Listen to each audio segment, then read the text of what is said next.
Chapter 4. Two of a Kind. The third floor, right at the end of the hall, and fourth door on the left. He could find his way to it blindfolded.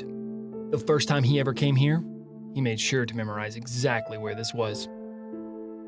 Julia's apartment had always been in the same place, at least for the 5 years that he had known her. He could still remember the first time they met quite vividly. It was on a staircase in front of the building. She was sitting there, reading a book that was way above his reading level. That perfectly dark hair pulled back into a ponytail, glasses on, though Julia did not need a prescription.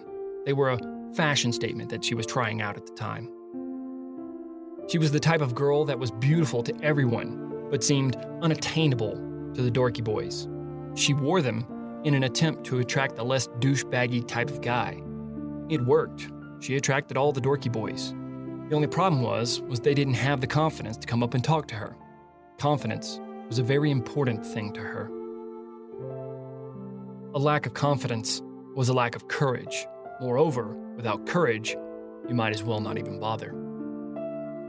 Around the corner from the alley came Sam. He had been running this line since he moved into the neighborhood. Around the corner, hop up on top of the rail, jump to the other rail on the opposite side of the stairs, and tear out of there. However, that day, it was a bit different. The sudden appearance of Sam from nowhere bounding up on top of something that was not meant to be stood on ripped her attention from her book. Sam hopped on top of the rail without even noticing her. He jumped to the rail on the opposite side of the staircase. He had become so confident with this maneuver in this location that he took it for granted that he would do it the same every single time. Midway through his jump, though, he noticed the beautiful girl watching him from his peripheral vision and lost concentration.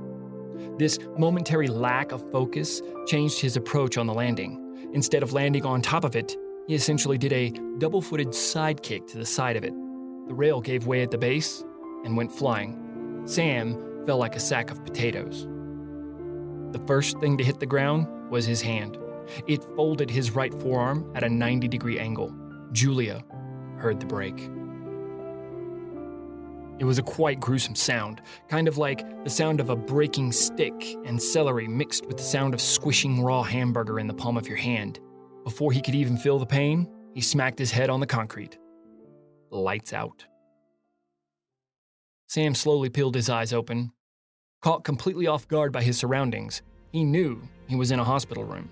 The fogginess in his head did not mask the dull pain in his arm and tremendous pounding going on inside of his head.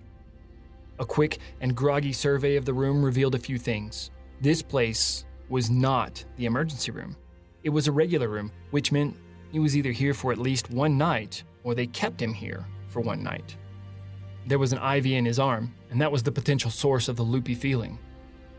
His other arm was in a cast, which meant that whatever happened to him broke his arm. He did not check himself into the hospital, and he did not remember calling the paramedics, so someone brought him to this hospital, most likely in an ambulance. Finally, there was a stunningly beautiful woman sitting in the chair beside him. He had absolutely no idea who she was, but it was the first sight that he saw since he woke up that was worth a damn. "Are you okay?" she asked softly. Her voice was like that of an angel, he thought to himself. Such a beautiful girl asking a question like that in such a silky voice required an eloquent response. However, the drugs prevented such a suave phrase to be parsed from his lips. Instead, his statement was far less eloquent. "Fuck, my head hurts." Those words seeped out of his mouth like a barely intelligible dribble. The painkillers clouded every ounce of intelligence that was swirling through his brain. He could barely form cohesive thoughts at this point. The three that he could muster up: my head hurts, damn she's hot, I sound like an idiot. And not necessarily in that order. He would spend the next few days in that hospital bed recovering from his fall. The cracked skull and broken arm would heal nicely, and the beautiful woman would keep him company through those days.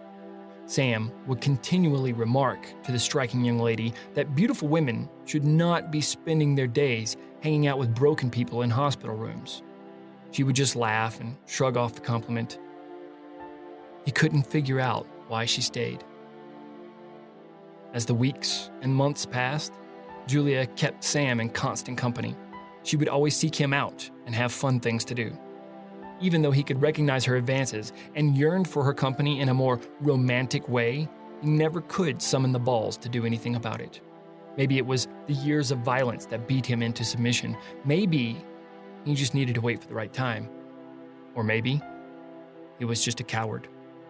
Regardless of the reason, it was his inability to say anything to her about the way he felt that doomed him to the friend zone. After the years of late-night hangouts and video game marathons, he could not bring himself to utter the 3 words that would change their status to something other than friends. His trip down memory lane was at an end. Sam stood in front of her door, hand in the air, ready to do the same rhythmic knock he always did. He stood there for what seemed like an eternity, debating whether today would be the day that he would spill his guts to her. However, this decision today would end the same way it did every time he stood in this doorway. First, he would psych himself up and raise his hand to knock on the door with his head held high.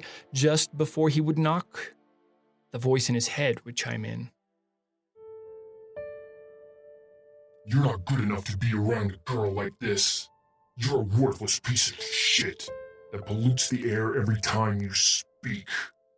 Give up now and save yourself the embarrassment. This was the voice of the thing behind the wall, the voice that told him that girls like that didn't like guys like him. They liked strong men, not weak little boys. The voice that would tell him that he was truly worthless, and that if he loved her, he would stay out of the way and let her find a real man, not a worthless piece of shit like him. By the time the voice was done, it sounded like his own voice. A voice that he could believe and trust. A voice that would have no problems convincing him that he did not stand a chance, and there was no reason to even try. Sam dropped his head. His gaze fell to the floor. He made his decision. I am a coward, he mumbled to himself. A wave of self-loathing flowed through him, as it did every time he refused to make the decision to fight for what was right. He realized a long time ago that even though he felt this way most of the time, the day must continue, and he needed to continue with it. It was time to put on the mask again. It was a mask that he constructed for himself. It was two-sided. On the outside, it showed a happy face, a face that showed the world that he was well-adjusted and a happy human being. It said that he enjoyed the presence of others and put his dark past behind him. Sure, I am happy, and yes, I would love a latte. The inside of the mask was dramatically different. This was the side that faced him. It could see what was really in his soul. It knew his scars. And it was always telling him that he was worthless. Every time he put on the mask, it reminded him of the things that he refused to let anyone see. The anger, the hatred, the shame, and the sorrow. The mask represented a mark of slavery to the very people that made him this way. He hated that damn mask. Raising his head, he created the perfect fake smile and knocked. There was no answer. He knocked again. Still, no answer. Turning his ear towards the door, he hoped to catch a faint sound coming from inside that would warrant him knocking a third time. But there was no such sound. Damn, he whispered to himself quietly. The one thing he wanted to do today had slipped through his fingers. Sam was not the type of person to be bored, and for him, time doing nothing was time wasted. Since he could not do what he wanted to do, he was going to have to do what he didn't want to do.